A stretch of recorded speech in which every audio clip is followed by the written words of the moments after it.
Hey everybody, Nick Paynes here, Meta Homes team, Remax Alliance. Here to give you another market update for this last week or so. Couple of things. We have currently, in the last week or so, right around 3,800 active listings, and we have about 900 pending units. So we're seeing about 1,000 units go under contract per week. So that means if we've got 4,000 active units, we've got about a month's worth of inventory currently. So again, we've talked in the past about inventory numbers. Generally speaking, about 4 months worth of inventory is what we consider to be a balanced market. So we are still very much in a seller's market. Limited inventory, interest rates settling back in, driving buyers back out to go shop for homes again is contributing to that. And we're seeing homes on average, or I should say a median days on market around 13 days, around 2 weeks. In the higher price points, the million to million five, and even million five to 2 million, we're actually seeing those average days on market around 6 days. So higher price points are going under contract really quickly.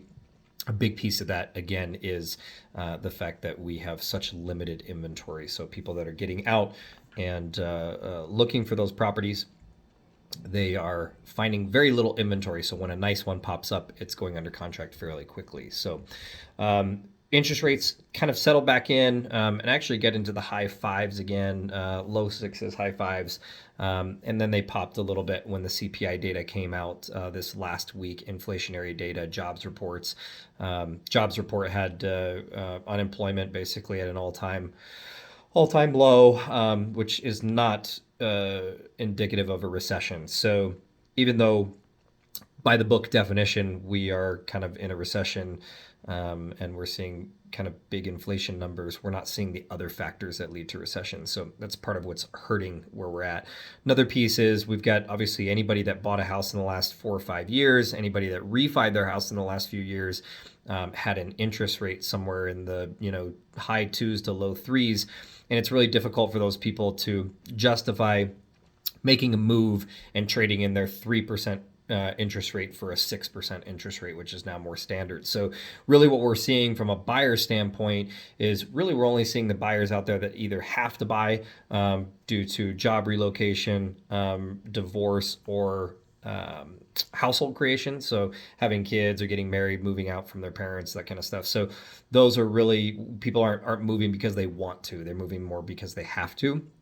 So yes, it creates less buyers, but it creates far less listings because people who are listing their house, we're not seeing those new listings, and so it's kind of a double-edged sword. Rates go down, and it creates more buyers, might give more people the ability to sell or move up, so it increases inventory, but we also have buyers. So it's a tough cycle that we're in right now, and until we see some type of stagnation, population growth in Colorado, or we have the ability to improve our infrastructure, it's going to be really difficult to allow for more new build permits to come in and catch up with our housing shortage. So overall, that's kind of where we're at.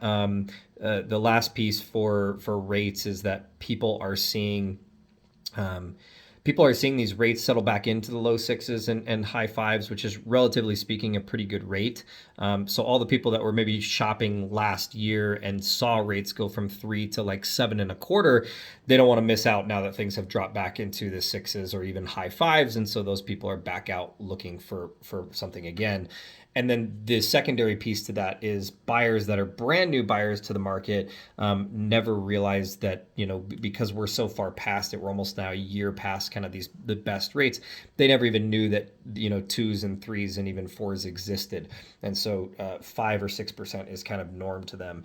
And, people who are in the industry, we feel like, oh man, you must be, buried under a rock if you didn't know that 3% interest rates, existed. But for those people that are not constantly having their head in real estate, they don't know those things. So I always give people if you think back to when you bought your first house, like you might remember what your mortgage rate was when you bought that first house. You might still be in that first house, but if I asked you what were the mortgage rates the year before that, you would have no idea.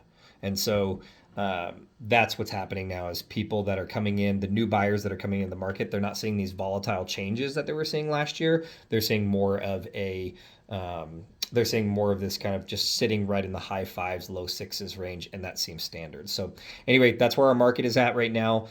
Please reach out to us with any questions. We're always happy to help, happy to educate, and look forward to speaking with you, and hope you'll enjoy our newsletter. Thanks.